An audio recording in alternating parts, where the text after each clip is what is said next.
an interesting informal working breakfast of APEC foreign ministers. This has become a tradition now at APEC meetings. It is not an APEC session, it is offline, but since foreign ministers are in town, it is a good opportunity for us to meet and discuss issues of common concern to us. It's wonderful and touching to see the way an APEC, Asia-Pacific community is now forming, increasingly words describing the grouping as a community, a family, growing affiliation, growing affection for one another, the importance of closing developmental gaps, the importance of involving young people, and so on. Of course, we discuss specific issues like the current economic crisis, the importance of macroeconomic coordination, reform of financial institutions, and most importantly, resisting protectionism. There's creeping protectionism now, but that is very dangerous. It is a slippery slope, and if we are not careful, before we know it, all of us will be in a much more dire situation. We also talk about the regional architecture. Everyone agreed that APEC is very important to bring all four corners of the Pacific together, and how it will help us secure another generation of peace, which will make possible further development, economic progress for everybody. But by and large, a very good meeting, intimate, informal, and most ministers were quite happy to speak, not from prepared scripts, but from the heart.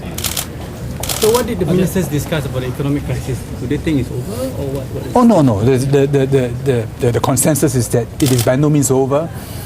The upturn that we now have is a respite.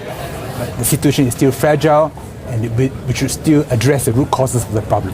How about specifics on post-recovery strategies? Was that discussed? No, we discussed the economic challenges in general terms, but we affirmed the importance of the G20 process and the importance of APEC working together with the G20, because it's only a few weeks since the meeting in Pittsburgh. 10 of the leaders who were in Pittsburgh are now here in Singapore, and in a few months' time they'll be meeting in Canada, and after that in Korea, and back to Japan for the next APEC leaders meeting. So it's very important that between APEC, which makes up half the world's economy, and the G20 should work closely together. Were the Thai and Cambodian ministers talking? No, the Cambodian minister is not here. Oh, I'm so sorry. Yeah. Any reform? Any reform on APEC? Reform of APEC? Oh, no, we discuss architecture, we discuss its evolving nature and how it should be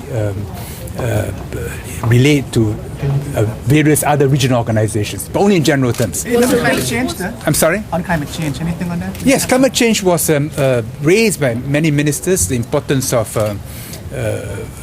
good outcome in Copenhagen, and how necessary it is for us to address it with some urgency. The Chilean Foreign Minister made a very interesting point that they are now growing good wine, they are now growing good grapes, much further south from traditional areas because of global warming. Sir, the minister from South Korea talked about the naval incident with North Korea. No, he did not. The U.S. Secretary of State, was she involved in the meeting? Oh yes, indeed. What was... She gave an intervention, and she stressed the importance of closing the developmental gap.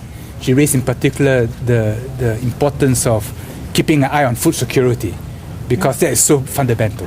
Minister, did you talk about international issues like Myanmar or North Korea during breakfast? Myanmar and North Korea were touched in passing, that if we do not look after those who are left behind, then their problems become our problems, and their travails may infect all of us. So the importance of always keeping an eye out for those who are not progressing as fast as others.